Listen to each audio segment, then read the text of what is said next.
Hi friends, welcome to my YouTube channel Gopika kitchen ಅವಘಡ. ನಾನು ಇವತ್ತು ತಾಮ್ರೆ ಬೀಜಗಳು ಲಡ್ಡು ಮಾಡಿದ್ದೀನಿ, ತೋರಿಸ್ತೀನಿ ಬನ್ನಿ.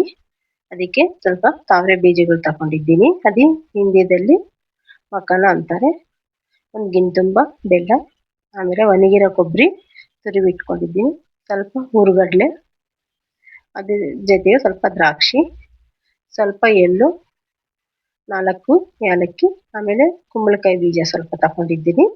ನಾನು ಗೋಡಂಬಿ ತಗೊಂಡಿದ್ದೀನಿ, ಅದು ತೋರ್ಸೋದು ಮಿಸ್ ಆಗಿದೆ. ಆಮೇಲೆ ಒಂದು ಬಾಣಲಿ ಇಟ್ಕೊಬಿಟ್ಟು ಈ ತಾವರೆ ಬೀಜ ಎಲ್ಲ ಹಾಕೊಂಡು ಚೆನ್ನಾಗಿ ಹುರ್ಕೋಬೇಕು. ಇದು ಹಿಂದಿದಲ್ಲಿ ಮಖನ ಅಂತಾರೆ. ಆರೋಗ್ಯಕ್ಕೆ ತುಂಬಾನೇ ಒಳ್ಳೆಯದು. ಮೈಕೈ ನೋವಿಗೆ, ಕೀಳು ನೋವಿಗೆ, ಮೊಣಗಾಲು ನೋವಿಗೆ, ನಿದ್ದೆ ಚೆನ್ನಾಗಿ ಬರ್ದಿದ್ರು ಅದಕ್ಕೂ, ಕ್ಯಾಲ್ಸಿಯಂ ಕಮ್ಮಿ ಇದ್ರೂ ಹೆಣ್ಮಕ್ಳಿಗೆ ಅದಕ್ಕೂ ಎಲ್ಲದಕ್ಕೂ ಈ ಮಖನ ಬೀಜ ಯೂಸ್ ಆಗುತ್ತೆ. ಅದು ಪುಡಿ ಆದಮೇಲೆ ಸ್ವಲ್ಪ ಸೈಡ್ಗೆ ಇಟ್ಕೊಬಿಟ್ಟು ಒಂದು ಪಾನ್ ಇಟ್ಕೊಂಡು ಅದರಲ್ಲಿ ಹುರುಗಡ್ಲೆ ಸ್ವಲ್ಪ ಬಿಸಿ ಮಾಡ್ಕೊಳ್ಳೋಣ. ಅದಕ್ಕೆ ಮತ್ತೆ ಒಂದು ಕಪ್ಪು ತುರಿದಿರೋ ಕೊಬ್ಬರಿ ಇದೆಯಲ್ಲ, ಆ ಕೊಬ್ಬರಿನೂ ಹಾಕಿ ಚೆನ್ನಾಗಿ ಹುರ್ಕೊಬಿಡೋಣ. ಅದು ಹುರ್ಕೊಂಡಾದ್ಮೇಲೆ ಸ್ವಲ್ಪ ತೆಗೆದ್ಬಿಟ್ಟು ಮತ್ತೆ ಅದೇ ಪಾನಲ್ಲೇ ಎಳ್ಳಿದೆಲ್ಲ ನಾನು ವೈಟ್ ಎಳ್ಳು ತಗೊಂಡಿದ್ದೀನಿ. ವೈಟ್ ಎಳ್ಳು ಆದರೆ ಚೆನ್ನಾಗಿರುತ್ತೆ. ಅವು ಸ್ವಲ್ಪ ಬಿಸಿ ಆಗೋವರೆಗೂ ಲೋ ಫ್ಲೇಮಲ್ಲೇ ಹುರ್ಕೋಬೇಕು, ಇಲ್ಲಾಂದರೆ ಅದು ಎಲ್ಲ ಚಿಟ್ಲು ಬಿಡುತ್ತೆ. ಅದೆಲ್ಲ ಸೈಡಿಗೆ ತೆಗೆದು ಮತ್ತೆ ಸ್ವಲ್ಪ ಉಪ್ಪು ಹಾಕ್ಕೊಬಿಟ್ಟು ಅದ್ರ ಜೊತೆಗೆ ಸ್ವಲ್ಪ ಗೋಡಂಬಿ ಜೊತೆಗೆ ಸ್ವಲ್ಪ ದ್ರಾಕ್ಷಿ, ಒಣಗಿರೋ ದ್ರಾಕ್ಷಿ ಹಾಕ್ಕೊಂಡು ಸ್ವಲ್ಪ ಲೋ ಫ್ಲೇಮಲ್ಲೇ ಚೆನ್ನಾಗಿ ಹುರ್ಕೋಬೇಕು.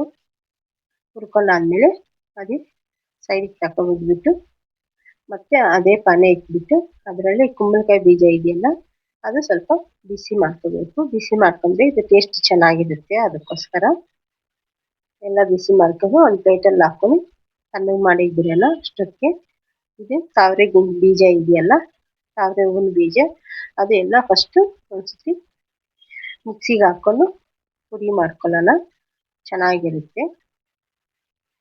ಎಲ್ಲ ಒಂದೇ ಸತಿ ನಾನು ಹಾಕಿ ಪುಡಿ ಮಾಡಿದ್ದೀನಿ. ವೈಟ್ ಆಗಿದೆ, ಚೆನ್ನಾಗಿದೆ. ಅದೆಲ್ಲ ಒಂದು ಬೇಸನ್ನಿಗೆ ತಗೊಬಿಡೋಣ. ಮತ್ತೆ ಅದೇ ಮಿಕ್ಸಿಯಲ್ಲೇ ಕೊಬ್ಬರಿ, ಕಡಲೆ ಬೀಜ, ಹುರುಗಡ್ಲೆ, ಎಳ್ಳು ಹಾಕಿ ಮಿಕ್ಸಿಗೆ ಹಾಕಿ ಒಂದು ರೌಂಡ್ ಹಾಕೋಣ. ಇದೇನು ತಾವರೆ ಬೀಜಗಳು ಅಷ್ಟು ಮೃದುವಾಗಿ ಬೇಡ, ಸ್ವಲ್ಪ ದರಿಯಾಗಿದ್ರೂ ಚೆನ್ನಾಗಿರುತ್ತೆ.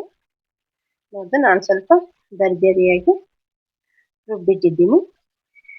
ಮತ್ತೆ ಇದು ಬಕನ ಪೌಡ್ರಿಗೆ ಇದು ಹಾಕ್ಕೊಬಿಟ್ಟು ಮತ್ತೆ ನಾವು ಕುಂಬಳಕಾಯಿ ಬೀಜ, ದ್ರಾಕ್ಷಿ, ಗೋಡಂಬಿ ಎಲ್ಲ ಹಾಕಿದ್ದೀವಲ್ಲ ಅದೆಲ್ಲ ನೀಟಾಗಿ ಕೈಯಲ್ಲಿ ಕಲಿಸ್ಕೋಬೇಕು. ಕಲಿಸ್ಕೊಂಡು ಮತ್ತೆ ಅದೇ ಪ್ಯಾನಲ್ಲಿ ಒಂದು ಕಪ್ಪು ಬೆಲ್ಲ ಇಕ್ಕಿದ್ದೀನಿ ನಾನು. ಒಂದು ಕಪ್ಪಿಗೆ ಒಂದು ಅರ್ಧ ಕಪ್ ಅಷ್ಟು ನೀರು ಹಾಕ್ಕೊತೀನಿ. ಯಾಕಂದರೆ ಪಾಕ್ ಸ್ವಲ್ಪ ಸ್ಮೂತಾಗಿ ಇದ್ರೂ, ಸ್ವಲ್ಪ ಜಾಸ್ತಿ ಇದ್ರೂ ಉಂಡ ಕಟ್ಟೋದು ಸ್ವಲ್ಪ ಈಸಿ ಆಗುತ್ತೆ. ಬೆಲ್ಲ ಎಲ್ಲ ಕರಗಾದ್ಮೇಲೆ ಒಂದ್ಸತಿ ನಾವು ಬೆಲ್ಲ ಸೋಸ್ಕೋಬೇಕು, ಅವಾಗೆ ಚೆನ್ನಾಗಿರುತ್ತೆ. ಬೆಲ್ಲದಲ್ಲಿ ಸೋಸ್ಕೊಂಡ್ರೆ ಅದರ ಮೇಲೆ ಎಲ್ಲ ಬರುತ್ತೆ. ಒಂದೊಂದ್ಸತಿ ಚಿಕ್ಕ ಚಿಕ್ಕ ಕಲ್ಲುಗಳು ಇರುತ್ತೆ, ಅದರಲ್ಲಿ ನಮಗೆ ಗೊತ್ತಾಗಲ್ಲ. ನೋಡಿ ನಾನೆಲ್ಲ ಸೋಸ್ತಾ ಇದ್ದೀನಿ. ಸೋಸಿ ಇನ್ನೊಂದ್ಸತಿ ಹಾಕೋವರೆಗೂ ಇಕ್ಕಿನಿ. ನೋಡಿ ಎಷ್ಟೊಂದು ಬಂದಿದೆ ಅದರಲ್ಲಿ. ಮತ್ತೆ ಇಕ್ಕಿ ಪಾಕ್ ಬರೋವರೆಗೂ ಲೋ ಫ್ಲೇಮಲ್ಲೇ ಹಂಗಂತ ಇರಬೇಕು. ಪಾಕೇನು ಗಟ್ಟಿಯಾಗಿ ಬರೋಂಗಿಲ್ಲ, ಸುಮ್ಮನೆ ಸ್ಮೂತಾಗಿ ಒಂದು ಈಗ ಥರ ಬಂದರೆ ಸಾಕು ಅಷ್ಟೇ. ಅದು ತೆಗೆದ್ಬಿಟ್ಟು ಮತ್ತೆ ಇವಾಗ ಹಿಟ್ಟೆಲ್ಲ ಕಲಸಿದ್ದೀವಲ್ಲ ಅದರಲ್ಲಿ ಸ್ವಲ್ಪ ಸ್ವಲ್ಪ ಹಾಕ್ಕೊಳ್ಳೋಣ. ಎಲ್ಲ ಕಲ್ಸೋದು ಬೇಕಲ್ಲ, ಅದಕ್ಕೆ ಸ್ವಲ್ಪ ಹಾಕ್ಕೊಂಡು ಕಮ್ಮಿ ಆದರೆ ಇನ್ನೊಂದು ಸ್ವಲ್ಪ ಹಾಕ್ಕೊಂಡಿಡೋಣ, ಆವಾಗ ಚೆನ್ನಾಗಿರುತ್ತೆ. ಇನ್ನೊಂದು ಸ್ವಲ್ಪ ಹಾಕ್ಕೊಬಿಟ್ಟು ಅದ್ರ ಜೊತೆಗೆ 1-2 ಸ್ಪೂನ್ ತುಪ್ಪನ ಹಾಕ್ಕೋಬೇಕು, ಆವಾಗ ಚೆನ್ನಾಗಿರುತ್ತೆ. ಇವಾಗ ಬಿಸಿದಲ್ಲಾದರೆ ತುಪ್ಪ ಎಲ್ಲ ಚೆನ್ನಾಗಿ ಎಲ್ಲದಕ್ಕೂ ಹಲ್ಕೊಂಡಿರುತ್ತೆ, ಚೆನ್ನಾಗಿರುತ್ತೆ. ಉಂಡೆ ತುಂಬ ಅಂದರೆ ತುಂಬ ಟೇಸ್ಟಿಯಾಗಿದೆ. ಆರೋಗ್ಯಕ್ಕಂತೂ ತುಂಬ ಒಳ್ಳೇದು ಅಂತ ಹೇಳ್ತಾರೆ. ನೀವು ಒಂದ್ಸತಿ ಮಾಡಿ ಟ್ರೈ ಮಾಡಿ ಹೆಂಗಿದೆ ಅಂತ ಒಂದ್ಸತಿ ಕಮೆಂಟ್ ಬಾಕ್ಸಲ್ಲಿ ಕಮೆಂಟ್ ಕಳಿಸಿರಿ. ನಾನು ಮಾಡೋ ಅಡುಗೆ ನಿಮ್ಗೆ ಇಷ್ಟ ಆದರೆ ಒಂದು ಲೈಕ್ ಮಾಡಿ, ಹಾಗೆ ಸಬ್ಸ್ಕ್ರೈಬ್ ಮಾಡ್ಕೊಳ್ಳಿ. ನಾನು ಮಾಡೋ ಅಡುಗೆ ಎಲ್ಲ ನಿಮಗೆ ಬರುತ್ತೆ ಅಂತ. ಎಷ್ಟು ಚೆನ್ನಾಗಿದೆ, ಎಲ್ಲ ಒಂದೊಂದೇ ಉಂಡೆ ಆ ಥರ ಕಟ್ಕೊಂಡು ಇಕ್ಕೋಣ. ನಾನು ಸ್ವಲ್ಪ ಪಾಕ ಸ್ಮೂತಾಗಿ ಇಕ್ಕಿದ್ದೀನಲ್ಲ, ಅದಕ್ಕೆ ಉಂಡೆ ಕಟ್ಟೋಕೆ ಈಸಿಯಾಗಿ ಬರ್ತಾ ಇದೆ. ಸ್ವಲ್ಪ ಗಟ್ಟಿ ಪಾಕ ಆಗಿದ್ರೆ ತುಂಬಾ ಕ್ರಷ್ ಮಾಡ್ಬೇಕಾಯ್ತು. ಯಾವತ್ತೇ ಆದ್ರೂ ಪಾಕು ಸ್ವಲ್ಪ ಮೃದುವಾಗಿರ್ಬೇಕು, ಆವಾಗ ತುಂಬಾ ಅಂದ್ರೆ ತುಂಬಾ ಚೆನ್ನಾಗಿರುತ್ತೆ. ಲಡ್ಡು ಎಲ್ಲ ಎಷ್ಟು ಚೆನ್ನಾಗಿದೆ. ಬಾಯ್.